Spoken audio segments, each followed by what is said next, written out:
Então,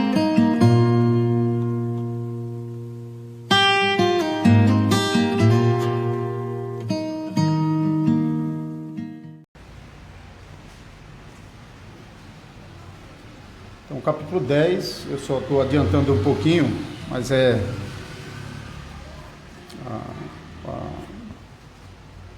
a pregação apostólica na casa do gentil Cornélio, um homem temente a Deus. A essa altura ele já tinha tido o sonho e tinha enviado homens para buscar Pedro lá em Jope, e agora Pedro está caminhando para a casa de Cornélio. Pedro, pois, convidando-os a entrar, hospedou-os. No dia seguinte levantou-se e partiu com eles. Também alguns irmãos dos que habitavam em Jope foram em sua companhia. No dia imediato entrou em Cesareia. Cornélio estava esperando por eles, tendo reunido seus parentes e amigos íntimos. E aconteceu que, indo Pedro a entrar, lhe saiu Cornélio ao encontro e, prostrando-se-lhes aos pés, o adorou. Mas Pedro o levantou, dizendo: ergue-te, eu também sou homem. Falando com ele, entrou, encontrando muitos reunidos ali, a quem se dirigiu, dizendo: vós também sabeis que é proibido a um judeu ajuntar-se ou mesmo aproximar-se a alguém de outra raça. Mas Deus me demonstrou que a nenhum homem considerasse comum ou imundo. Por isso, uma vez chamado, vim sem vacilar. Pergunto, pois, por que razão me mandaste chamar? Respondeu-lhe Cornélio: faz hoje 4 dias que por volta desta hora estava eu observando em minha casa a hora 9ª de oração, e eis que se apresentou diante de mim um varão de vestes resplandecentes e disse: Cornélio, a tua oração foi ouvida, e as tuas esmolas lembradas na presença de Deus. Manda, pois, alguém a Jope a chamar Simão, por sobrenome Pedro. Acha-se esse hospedado em casa de Simão Curtidor, à beira-mar. Portanto, sem demora, mandei chamar-te, e fizeste bem em vir. Agora, pois, estamos todos aqui na presença de Deus, prontos para ouvir tudo o que te foi ordenado da parte do Senhor. Então falou Pedro, dizendo: reconheço por verdade que Deus não faz acepção de pessoas. Pelo contrário, em qualquer nação, aquele que o teme e faz o que é justo, lhe é aceitável. Esta é a palavra que Deus enviou aos filhos de Israel, anunciando-lhes o evangelho da paz por meio de Jesus Cristo. Este é o Senhor de todos. Vós conheceis a palavra que se divulgou por toda a Judéia, tendo começado desde a Galileia, depois do batismo que João pregou. Como Deus ungiu a Jesus de Nazaré com o Espírito Santo e com poder, o qual andou por toda parte, fazendo o bem e curando a todos os oprimidos do diabo, porque Deus era com ele. E nós somos testemunhas de tudo o que ele fez na terra dos judeus e em Jerusalém, a qual também tiraram a vida pendurando-o no madeiro. A este ressuscitou Deus no 3º dia e concedeu que fosse manifesto, não a todo o povo, mas às testemunhas que foram anteriormente escolhidas por Deus, isto é, a nós que comemos e bebemos com ele, depois que ressurgiu dentre os mortos, e nos mandou pregar ao povo e testificar que ele é quem foi constituído por Deus juiz de vivos e dos mortos. De todos os profetas dão testemunhos de que por meio de seu nome, todo aquele que nele crê recebe remissão de pecados. Ainda Pedro falava estas coisas quando caiu o Espírito Santo sobre todos os que ouviam a palavra. E os fiéis que eram da circuncisão, que vieram com Pedro, admiraram-se, porque também sobre os gentios foi derramado o dom do Espírito Santo, pois os ouviram falar em línguas e engrandecendo a Deus. Então perguntou Pedro: porventura pode alguém recusar a água para que não sejam batizados estes que, assim como nós, receberam o Espírito Santo? E ordenou que fossem batizados em nome de Jesus Cristo. Então lhes pediram que permanecesse com eles por alguns dias. Chegamos ao domingo 27 do Catecismo, ainda tratando sobre a doutrina do batismo, já ouvimos na semana passada. Agora, domingo 27, pergunta e resposta 72. Então, esse lavar exterior com água por si mesmo remove os pecados? Não. pois somente o sangue de Jesus Cristo e o Espírito Santo nos purificam de todo o pecado. Pergunta e resposta 73. Então, por que o Espírito Santo chama o batismo de lavar regenerador e de purificação de pecados? Deus fala assim por razões muito importantes. Ele nos quer ensinar que o sangue e o Espírito de Cristo removem os nossos pecados, assim como a água remove a sujeira do corpo. Porém, ainda mais importante, ele nos quer assegurar, por meio dessa garantia e sinal divinos, que somos tão verdadeira e espiritualmente purificados dos nossos pecados, assim como somos fisicamente lavados com água. As crianças pequenas também devem ser batizadas? Sim. Assim como os adultos, as crianças pertencem à aliança e à Igreja de Deus. Através do sangue de Cristo, a redenção do pecado e o Espírito Santo que opera a fé são prometidos a elas da mesma forma que aos adultos.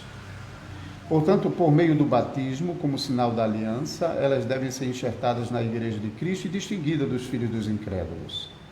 Na velha aliança, isso era feito pela circuncisão, que na nova aliança foi substituída pela instituição do batismo. Vamos ainda cantar o hino 89.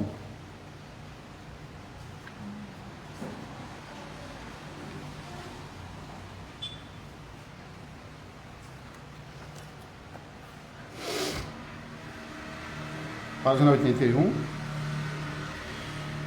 Nome algum no céu, na terra, se compara ao de Jesus.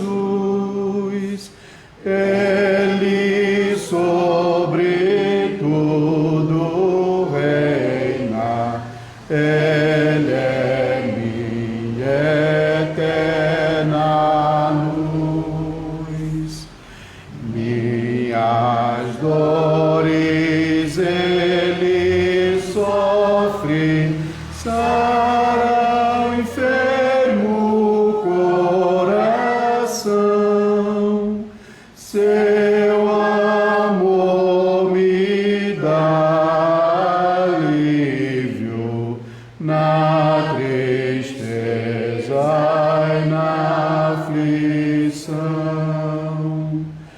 Cristo é o meu tesouro, nele encontro todo bem. Valem mais que o mundo inteiro as riquezas que ele tem.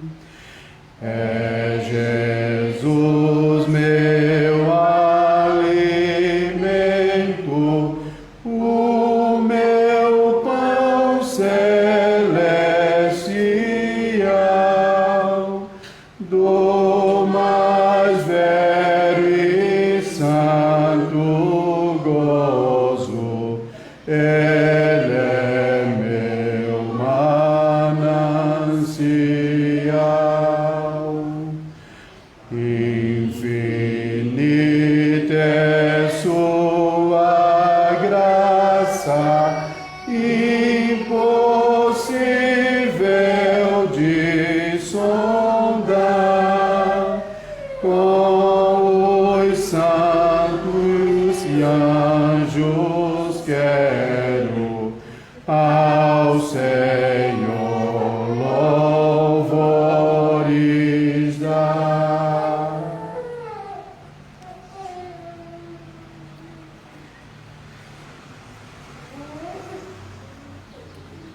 Os versículos finais do texto de Atos.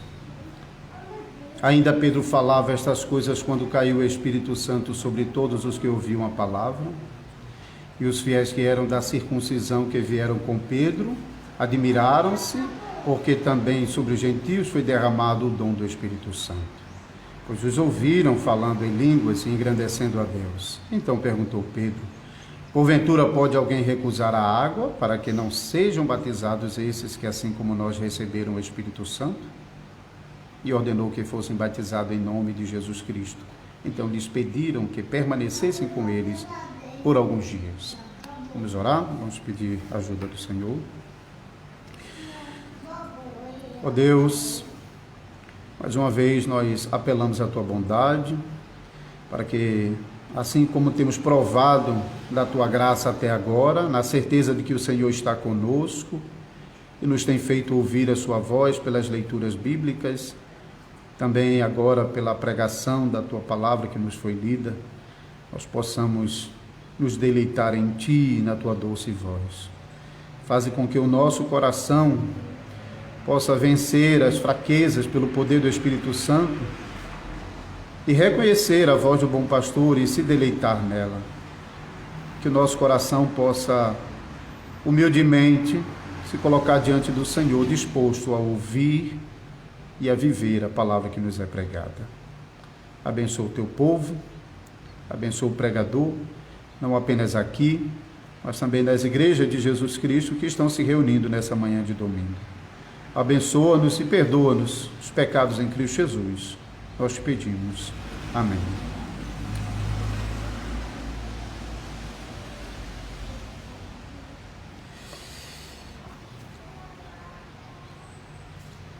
Amada congregação do Senhor Jesus Cristo, nos últimos 2 anos, nós tratamos nas pregações no domingo 27 sobre os fundamentos para o batismo de nossas crianças.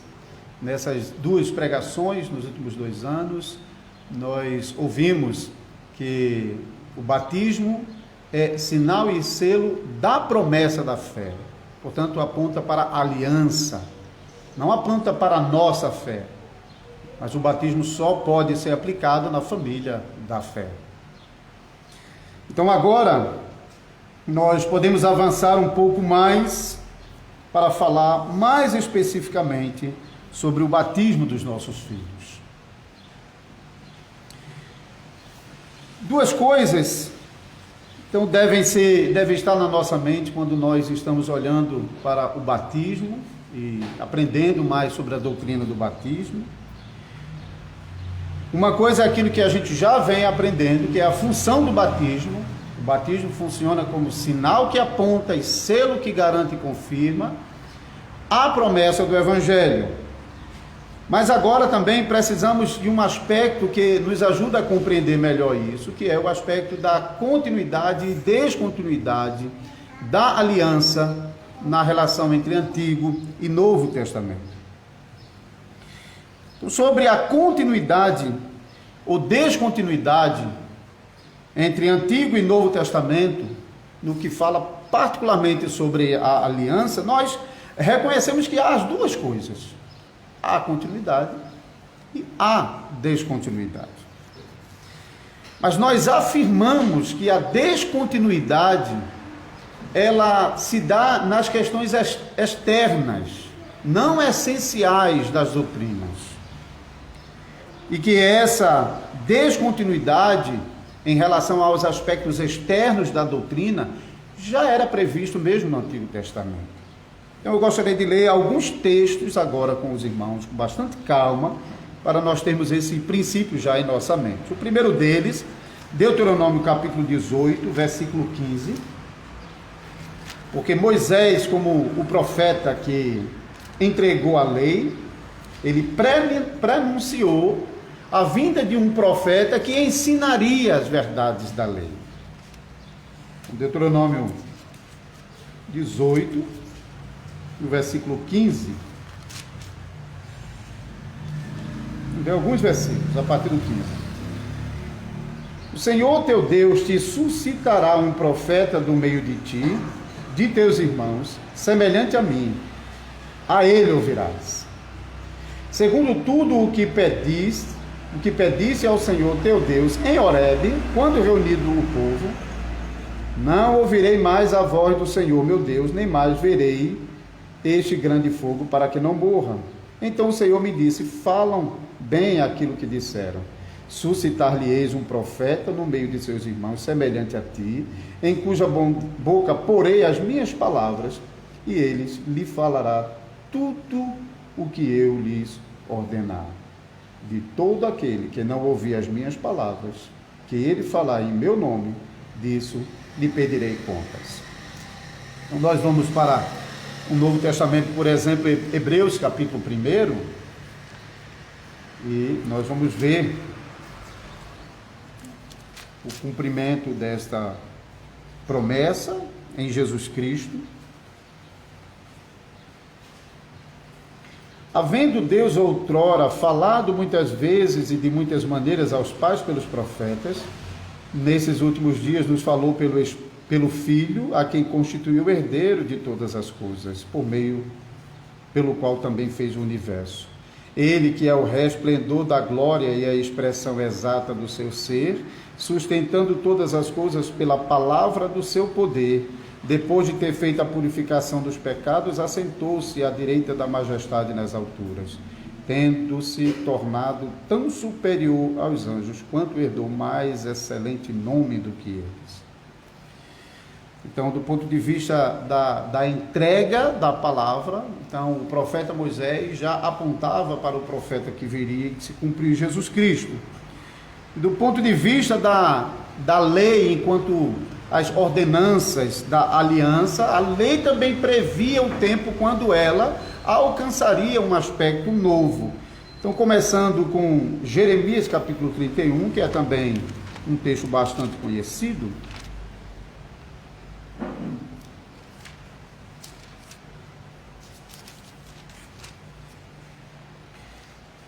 Jeremias 31, a partir do versículo 31. Eis aí vem dias, diz o Senhor, em que firmarei nova aliança com a casa de Israel e com a casa de Judá.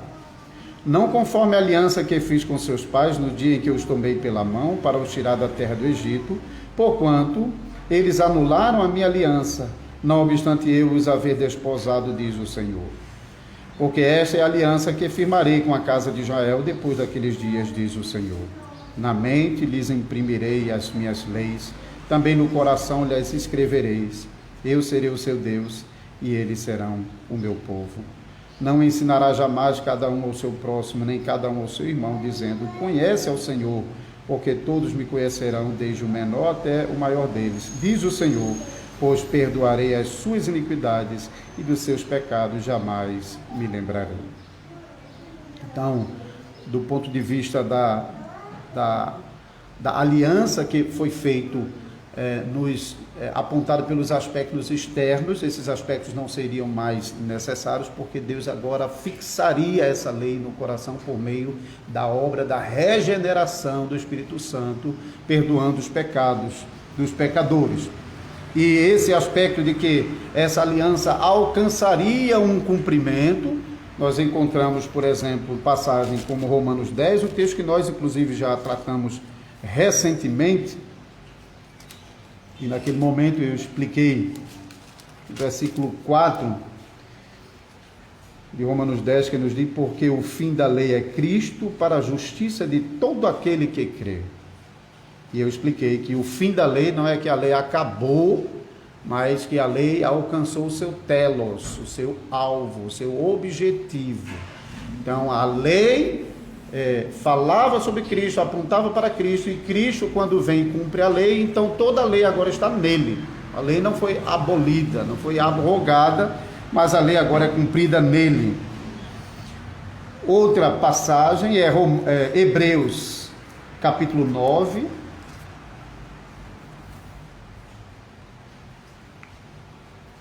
lendo do 6 ao 10.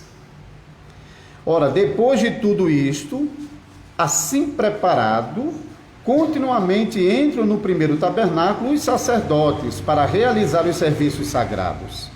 Mas no segundo, o sumo sacerdote, ele sozinho, uma vez por ano, não sem sangue, que oferece por si e pelos pecados de ignorância do povo, querendo com isso dar a entender o Espírito Santo que ainda o caminho do santo lugar não se manifestou, enquanto o primeiro tabernáculo continua erguido.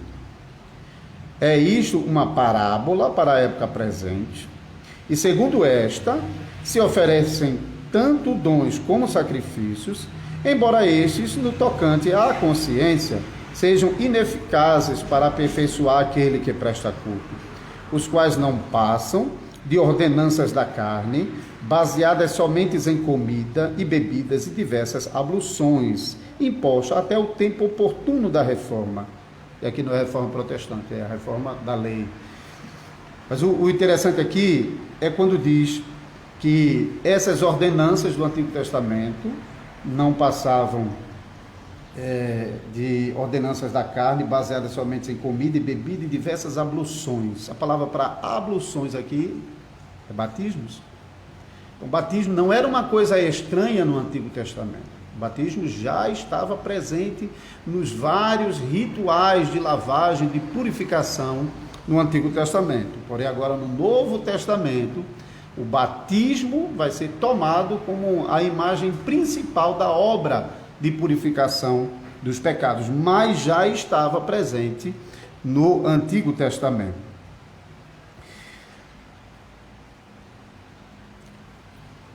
Então, a aliança que Deus havia firmado com Israel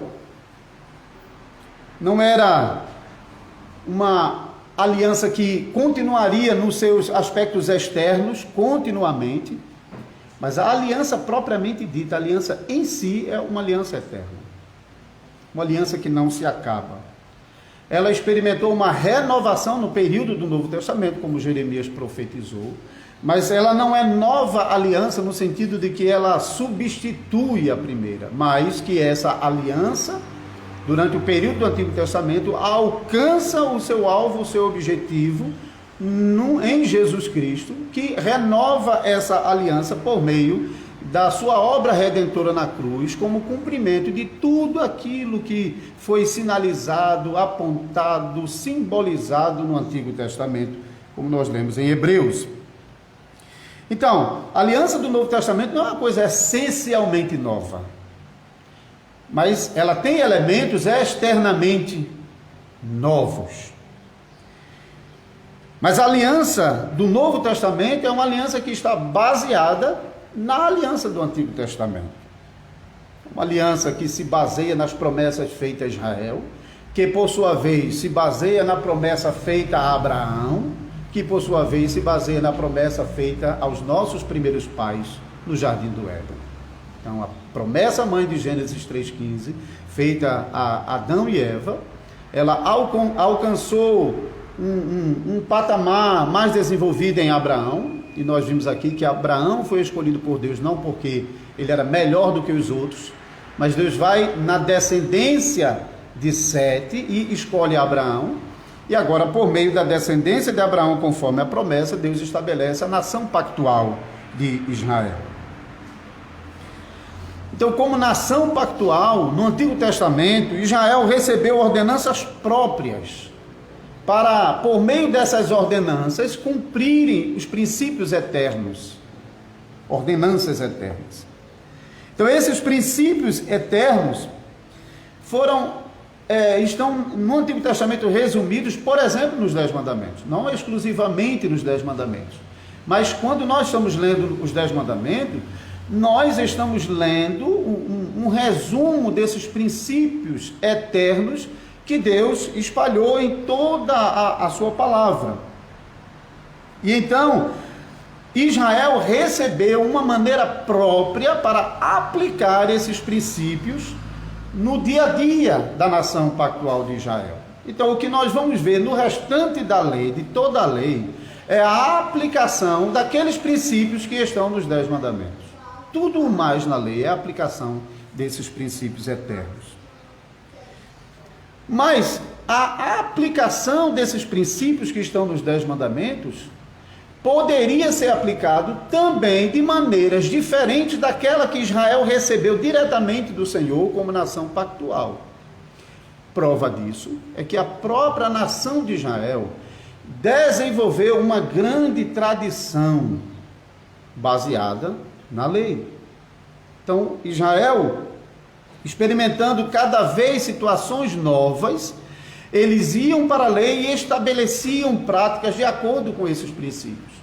O problema é que Israel muitas vezes estavam usando os princípios erradamente, e muitas vezes estavam transformando essa maneira de aplicar os princípios de modo superior aos próprios princípios. Em razão disso é que Jesus censurou-os em Mateus capítulo 7, versículo 13, dizendo: pelas vossas tradições tende anulado a lei do Senhor.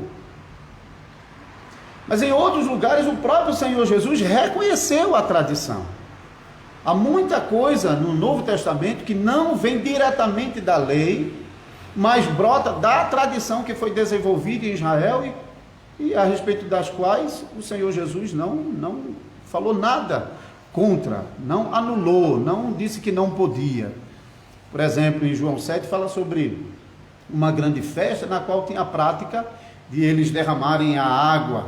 Isso não vinha diretamente. Tem inferências no Antigo Testamento, mas não a prática em si.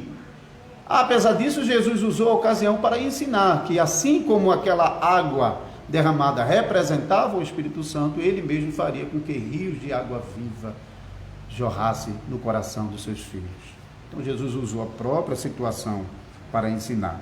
E muitas outras situações onde Israel, usando os princípios do Antigo Testamento, eles desenvolveram práticas que não eram contra os princípios, mas outras práticas eram contra os princípios e às vezes eles estavam valorizando mais as práticas em si do que os princípios que essas práticas deviam apontar.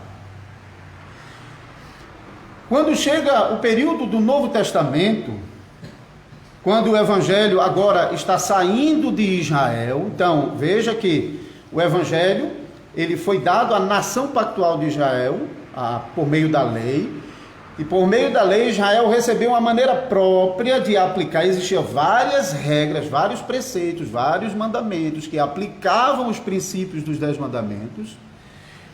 Mas agora o Evangelho está saindo de Israel e se espalhando por todas as nações, ou seja, os princípios dos 10 mandamentos estão saindo do ambiente pactual da nação de Israel, com todas as ordenanças que foram dadas a Israel, e também com todos os preceitos e práticas que foram desenvolvidas pela própria nação ao longo do tempo. Agora você tem que tirar esses princípios, e agora você tem que espalhar ele em nações que desconhecem completamente essas coisas.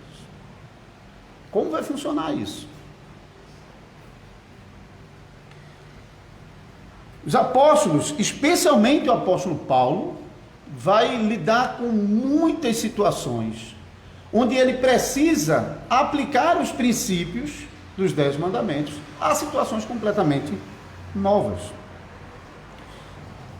Eu vou chegar em Paulo, mas começando em Atos 15, que é uma combinação de Paulo e Pedro, não é?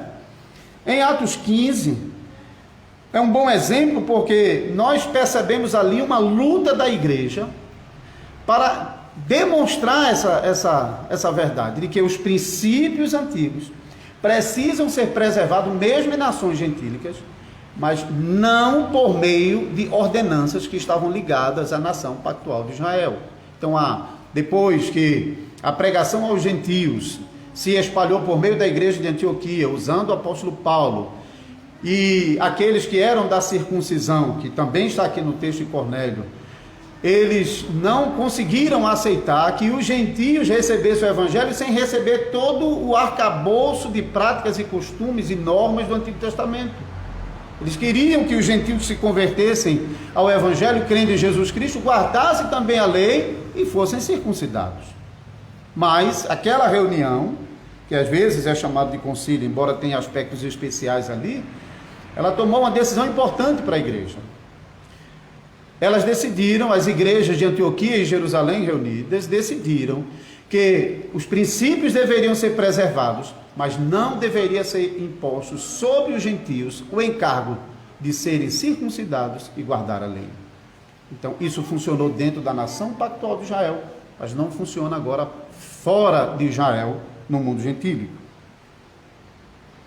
E mais adiante, o apóstolo Paulo também enfrenta uma situação, quando ele prega o evangelho em Corinto, e como estava acontecendo em várias outras cidades,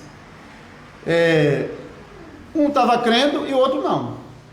Até hoje isso acontece. Isso não acontecia na nação de Israel. A nação de Israel não tinha essa divisão dentro da nação. Todos eram crentes. Todos eram membros da aliança. Eles poderiam não ter verdadeira fé, mas isso também pode acontecer em nosso meio. Mas não era aceito que alguém, no meio da nação de Israel, dissesse: eu não creio em Deus. A disciplina para isso era a morte. Ele devia ser eliminado do meio do povo. Isso não existia em Israel. Já era um povo pactual. Mas agora, o Evangelho está alcançando outros povos que não é mais a nação pactual de Israel. Como agora lidar com isso? O Evangelho chega numa casa, o marido se converte e a esposa não. Ou a esposa se converte, o marido não. O apóstolo Paulo, ele aplica aqui o princípio que já vinha correndo desde o Antigo Testamento. O princípio de que, por meio da fé, entrando em uma família, aquela família se tornava a família da aliança. Não apenas a pessoa. Mas ele reconhece esse aspecto novo. O homem ou a mulher diz: não creio. Não quero servir esse Deus. Isso é uma coisa nova. Então aqui nesse texto nós percebemos continuidade, mas também descontinuidade. Nós, quando estávamos ouvindo as pregações sobre Abraão, no capítulo 17, nós lemos que quando Abraão entrou na aliança, todo mundo entrou com ele. O filho Ismael que ele já tinha, os servos que ele tinha, com todos os seus filhos.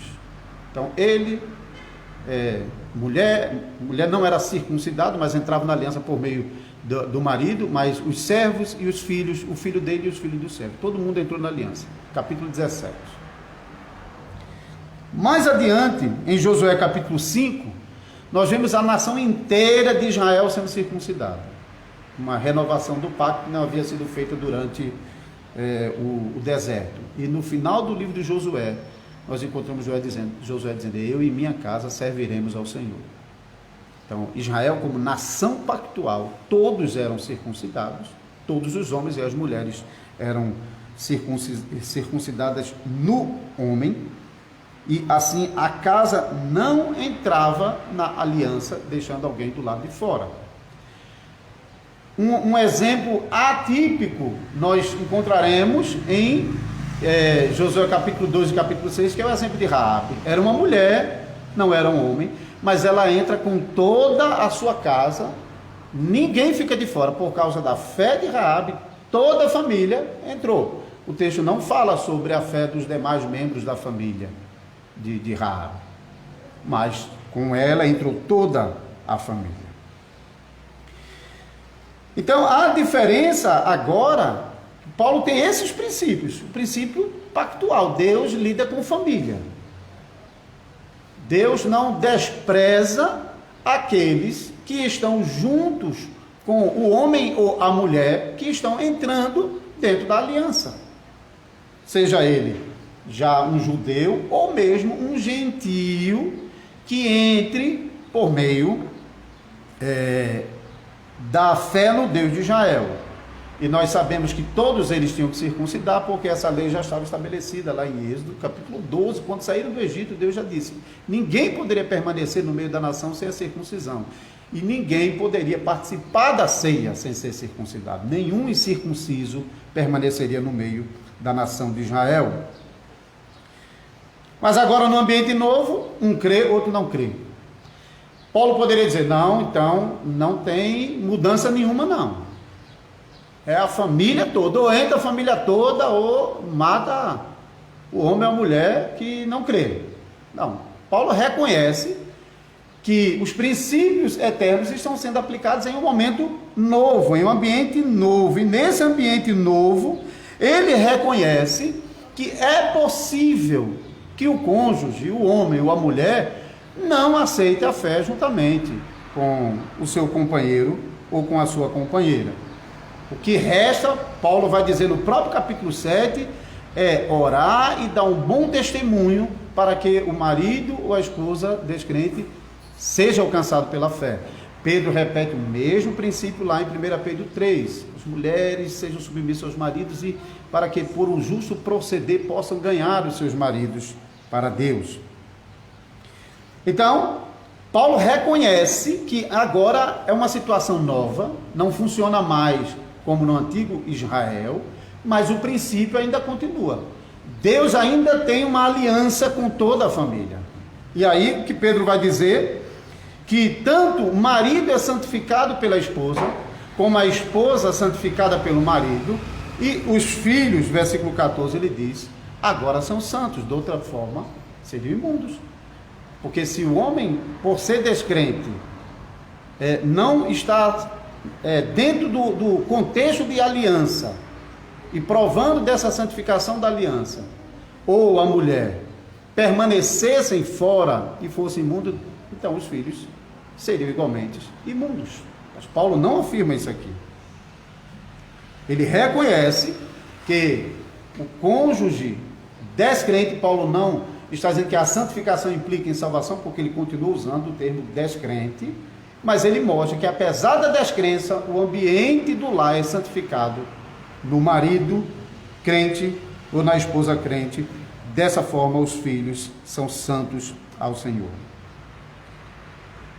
Então, ao mesmo tempo que reconhecemos que a descontinuidade dos aspectos externos, que tinha mais a ver com a nação pactual de Israel, e mesmo com o ambiente dos patriarcas, que a gente vê coisa que acontecia nos patriarcas, não acontecia na nação de Israel, e que tinha a ver também com os nossos primeiros pais, apesar de reconhecer que há uma descontinuidade nos aspectos externos da aliança, nós afirmamos que quanto à substância da promessa e da aliança, da lei, está mantida em Cristo Jesus.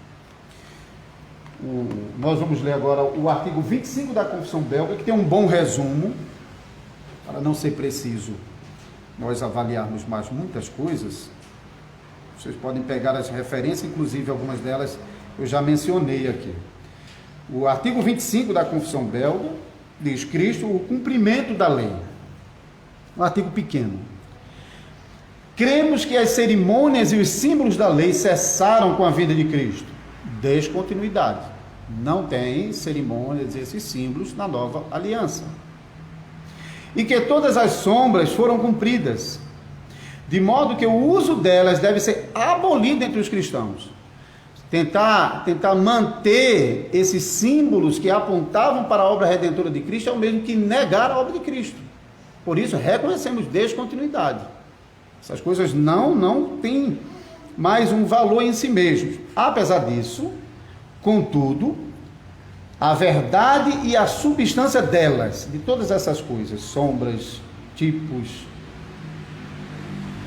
permanecem para nós em Jesus Cristo, em quem foram cumpridas.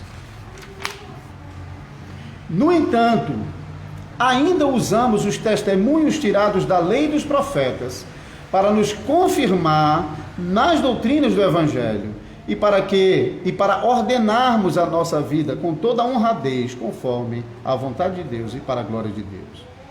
Ou seja, a descontinuidade nas sombras, tipos, símbolos, rituais, a descontinuidade, tudo apontava para Cristo, foi cumprido. Continuar com isso é o mesmo que desprezar a obra de Cristo, mas ao mesmo tempo nós voltamos a ela para aprender mais sobre aquilo que Jesus Cristo está fazendo, justamente porque aquilo que Cristo está fazendo é cumprimento delas. Então nós voltamos a ela para aprender aquilo que Cristo está realizando na sua obra salvadora no Novo Testamento. Então, é a partir dessa perspectiva, irmãos, de continuidade entre o Antigo e Novo Testamento, que nós então aplicamos o texto que nós lemos e ainda outros textos do Novo Testamento, que às vezes causam dúvidas sobre a presença de crianças ou não no batismo, juntamente com os adultos. No texto de Atos capítulo 10, então voltando para ele, Os versículos 1 e 2 nos dão uma informação importante. Morava em Cesareia um homem de nome Cornélio, centurião da corte chamada italiana, piedoso e temente a Deus com toda a sua casa, e que fazia muitas esmolas ao povo, e de contínuo orava a Deus. Só para os irmãos saberem que no Novo Testamento existe uma diferença entre temente e prosélito. Lá em Atos 13, vai falar sobre profetas e doutores que eram prosélitos de Antioquia. Prosélitos eram aqueles gentios que adotaram o judaísmo como religião mesmo. Eles se circuncidaram, guardaram a lei, seguiam todos os rituais. Prosélitos. Ele era chamado prosélito porque ele não era judeu de nascimento. Ele era um gentio. Mas a palavra piedoso ou temente, por exemplo, Lídia, mulher piedosa, nós vamos ler de vez em quando essa expressão piedoso e temente para se referir a alguns gentios que tiveram contato com a lei, creram no Deus dos judeus e seguiam os ensinamentos dos profetas, mas eles mesmos não se submetiam às regras, às ordenanças estabelecidas pela religião judaica. Era o caso de Cornélio. Por isso fala sobre as suas esmolas dadas e não sobre o seu cumprimento a essas leis. Então, nós lemos aqui que Cornélio com toda a sua casa. Esses, Cornélio, todas as suas casas, depois ele juntou mais parentes e amigos, e então lá no versículo 33, nós lemos que estavam todos lá, reunidos, prontos para ouvir Pedro falar. Portanto, sem demora, mandei chamar-te. Fizeste bem em vir. Agora, pois, estamos todos aqui, sua família, muitos parentes e amigos, prontos para ouvir tudo o que te foi ordenado da parte do Senhor. E os versículos finais mostram que Pedro ainda estava falando quando o Espírito Santo desceu sobre todos esses que estavam ouvindo a palavra. E Pedro, então, no versículo 47, ele realmente questiona: porventura pode alguém recusar a água para que não sejam batizados esses que, assim como nós, receberam o Espírito Santo? E ordenou que fosse batizado em nome de Jesus Cristo. Então o ponto aqui é: todos os que estavam na casa receberam o batismo. Esse mesmo Pedro já havia declarado lá em Atos dos Apóstolos que essa promessa do batismo diz respeito a vós e aos vossos filhos e a todos os que estão longe, e todos quanto o Senhor vosso Deus chamar. Essa pergunta que é levantada no texto aqui é: onde diz no texto que tinha criança? Onde a gente lê aqui que tinha criança? E para sermos honestos, devemos reconhecer que o texto não menciona crianças. Isso é ser honesto. Mas para ser honesto de verdade, também tem de reconhecer que o texto não está mencionando adultos. O texto não fala sobre adultos. Alguns apelam para o fato, não, mas eles estavam ouvindo e creram. Há muitas crianças, dependendo da idade, que já podem compreender. Embora isso não é o ponto aqui. Então, honestidade por honestidade, vamos ser honestos, não menciona criança. Mas também vamos ser honestos, não menciona adultos. Mas o texto já mencionou lá no versículo 2 que era Cornélio com toda a sua casa. E depois mostra Pedro declarando que o batismo é direito de todos os da sua casa. Versículo 47.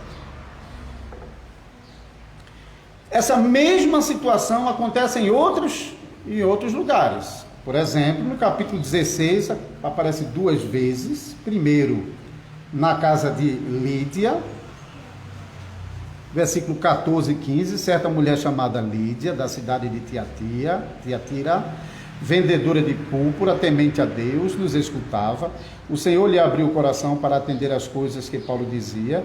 Depois de ser batizada, ela e toda a sua casa nos rogou, dizendo: se julgai que eu sou fiel ao Senhor, entrai em minha casa e aí ficai. E nos constrangeu a isso. E um pouco mais adiante, no versículo 33, naquela mesma hora da noite, cuidando deles, lavou-lhes os vergões dos açoites, a seguir foi ele batizado e todos os seus. Então, levando-os para a sua própria casa, pôs-lhe a mesa e com todos os seus manifestava grande alegria por terem crido em Deus. Basicamente, a gente encontra a mesma situação aqui. Então, a fé está chegando naquela casa por meio do carcereiro, do outro lado por meio de Lídia, mas o batismo foi aplicado a toda a sua casa. Então, de um lado, nós devemos entender que não houve recusa à fé dos demais membros da casa que estava debaixo do governo daquela pessoa, mas a pergunta é, isso inclui as crianças? Nenhum dos textos está dizendo. Nenhum dos textos afirma que tinha crianças. Nenhum dos textos nega que tinha crianças. Nenhum dos termos afirma que eram todos adultos. Nenhum dos textos nega isso. Não tem como mencionar essas passagens bíblicas sem aplicá-las ao contexto da obra da salvação que nós já temos visto até agora. Não tem como você pegar e usar somente esses versículos. Por isso, nós cada vez de novo precisamos recorrer à história da redenção e ao restante da Escritura para entender o sentido desse texto.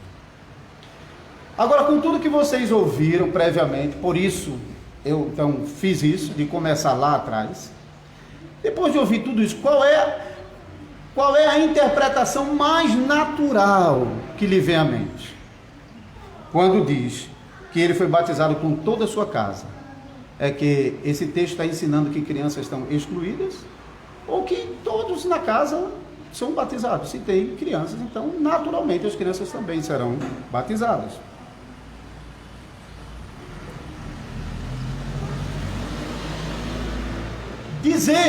Afirmar que não tinha crianças ali não pode ser feito a partir do próprio texto.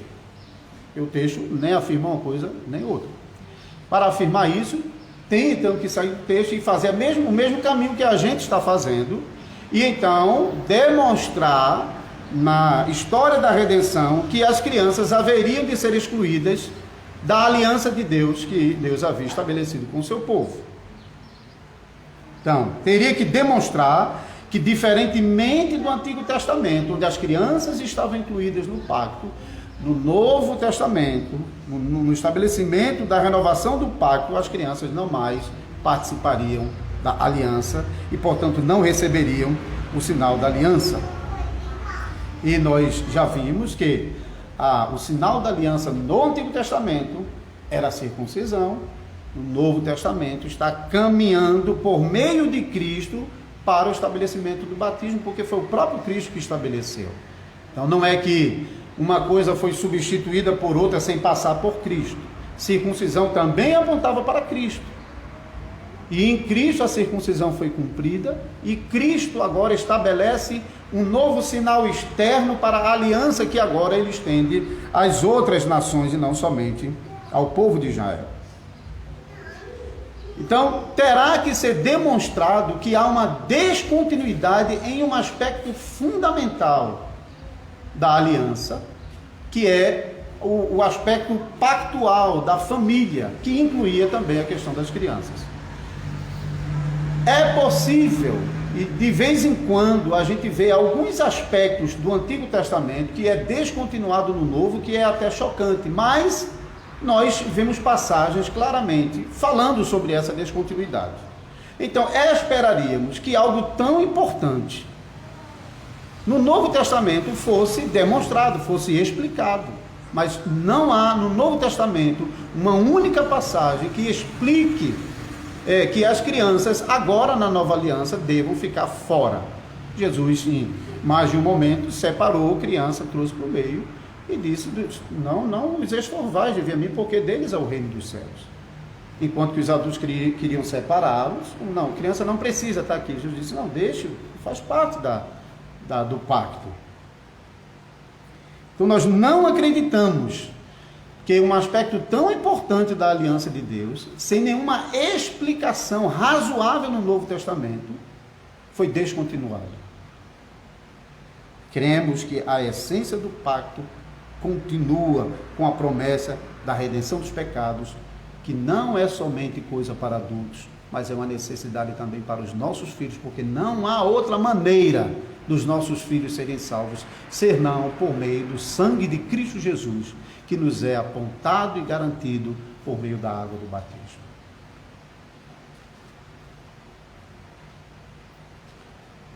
Uma mudança externa que foi descontinuada em relação ao Antigo Testamento, mas nós temos evidência disso no Novo Testamento, é o fato que no Antigo Testamento o sinal sangrento era aplicado somente aos machos, não às mulheres. No Novo Testamento nós vemos muitas mulheres recebendo o batismo. Então isso para nós é uma evidência de que essa descontinuidade tem agora o testemunho do Novo Testamento. Então, a promessa, ela vem crescendo desde Adão. Adão é como se fosse um botãozinho de flor, que a gente nem... alguém que não conhece, enquanto ela está fechadinha, não sabe nem qual é a flor que vai brotar dali. Mas está lá o botão, sabe que é uma flor. Essa flor vai desabrochando, e de Adão para os patriarcas, dos patriarcas para a nação de Israel, da nação de Israel para todas as nações do mundo. Também do homem para acrescentar as mulheres. Devemos perguntar, por que então a promessa deveria regredir quanto à inclusão das crianças? Homens progrediu para alcançar mulheres. Adão progrediu para Abraão e sua casa, que progrediu para uma nação pactual, que progrediu para o mundo. Por quê? As crianças ficariam de fora. Não existe na Bíblia um ensino sobre a exclusão das crianças na aliança e, portanto, para receber o selo da aliança. O batismo das crianças é o entendimento natural desses textos que nós vemos aqui.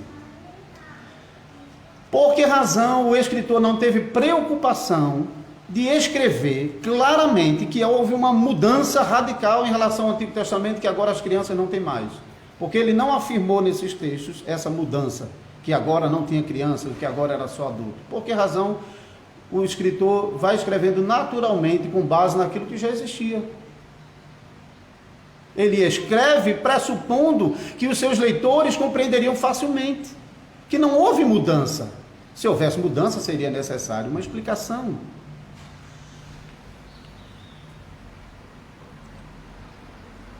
Então, o batismo das crianças, nesses textos, embora os textos não estejam claramente falando, mencionando-as, é a interpretação mais natural, a interpretação mais comum, mais fluente, mais continuada entre o Antigo e o Novo Testamento.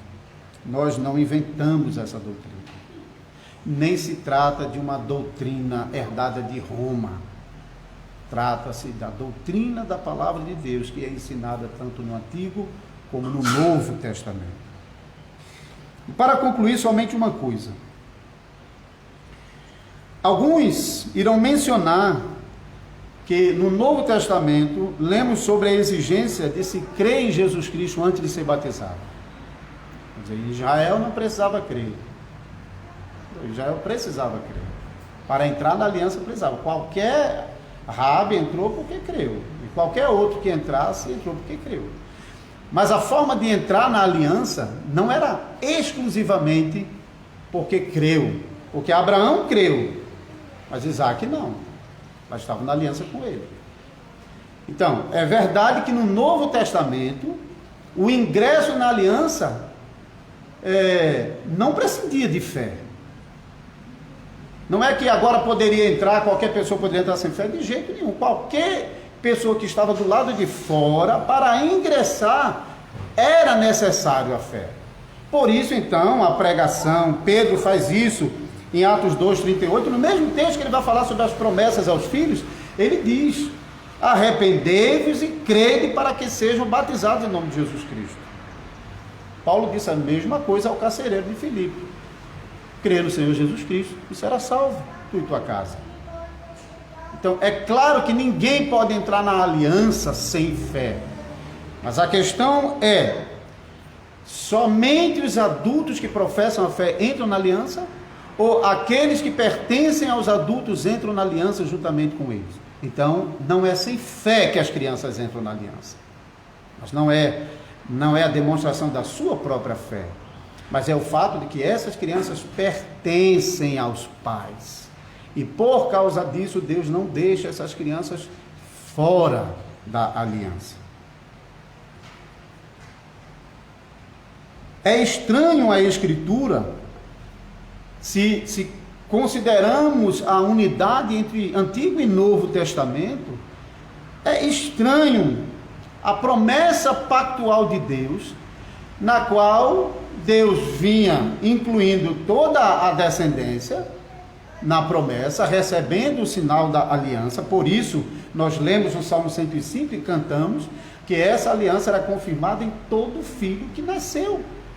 Não era confirmada no que tinha fé, era confirmada no filho que nasceu, porque o filho que nasce é propriedade do Senhor, dado àquele pai como herança, e por causa disso eles estão na aliança. E o catecismo também vai dizer que nós vamos batizar os nossos filhos.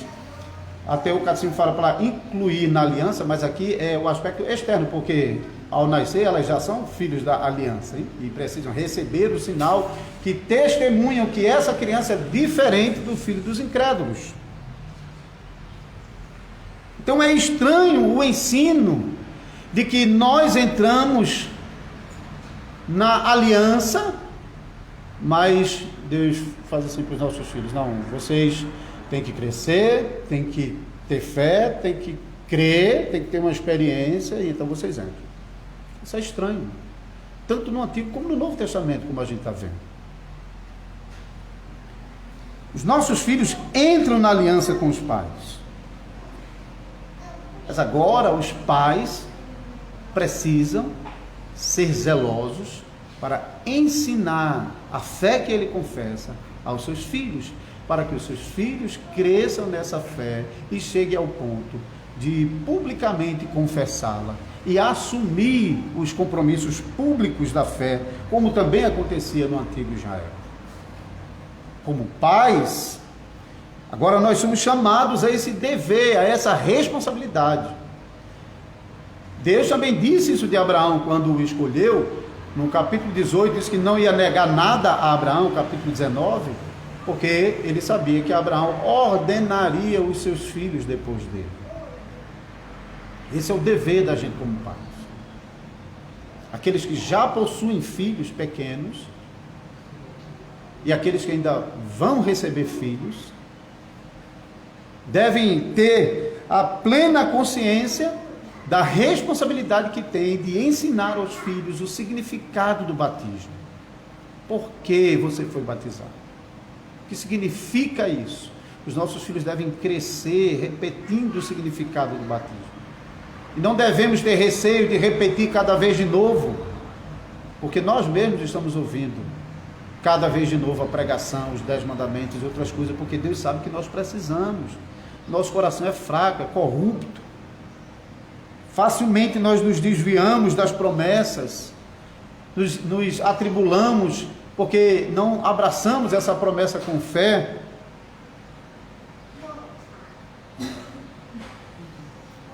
Devemos ser zelosos para ensinar os nossos filhos diariamente a palavra de Deus. E devemos, junto com a instrução dos nossos filhos, orar para que Deus possa, em sua graça, confirmar os nossos filhos no caminho da fé. Então, essa doutrina do batismo é um grande incentivo para que nós, como pais e demais membros da congregação, sejamos zelosos em instruir nossas crianças no caminho do Senhor. Nós somos incentivados, encorajados. Mas essa doutrina é também um consolo, irmãos, para nós. Porque a gente sabe que, de vez em quando, o pecado coloca tudo de cabeça para baixo, né? E às vezes nós vivemos muito tempo alegre com nossos filhos, tendo bons momentos com eles, inclusive levando-os aos cultos, instruindo-os em casa, sendo zelosos na instrução dos nossos filhos. Mas ainda assim, às vezes acontece que quando os filhos crescem, eles desprezam todo o ensino que receberam dos seus pais na igreja. Eles desprezam o que significa a comunhão dos santos e preferem a comunhão de filhos de incrédulos e abandonam a casa do Senhor e às vezes até mesmo a casa dos pais por causa dos seus pecados. Mas por que essa doutrina é um grande consolo para nós, pais dentro da aliança? Porque nós não entendemos que os nossos filhos são como os filhos dos incrédulos. Nós cremos que os nossos filhos pertencem ao Senhor, sim. Eles são propriedade do Senhor. Não fomos nós, mas foi Deus mesmo, quando no batismo declarou solenemente que ele estava recebendo essa criança como membro da sua aliança, como seus filhos. Se nós confiamos nessa palavra que Deus nos fez, então nós vamos derramar lágrimas sim, quando os nossos filhos se afastarem do caminho do Senhor. Mas nós temos um lugar onde nós vamos derramar essas lágrimas. É nos pés do nosso Senhor. Porque nós sabemos que Deus não vai desprezar aquele a quem Ele mesmo selou como parte da sua promessa. E isso fica para nós um consolo e uma esperança muito grande de que Deus vai guardá-lo, de que Deus vai trazê-lo de volta para a casa do Senhor. Pais, crentes, que confessam a doutrina da aliança, podem confiar nessa promessa, nessa palavra. Podem encontrar bastante consolo e podem esperar. Sabemos que o destino de cada homem pertence ao Senhor. Mas o consolo e a esperança fica com cada um de nós. Descansem nessa esperança que o Senhor faz a vocês, especialmente acerca dos filhos de vocês, no batismo dos filhos de vocês. Amém.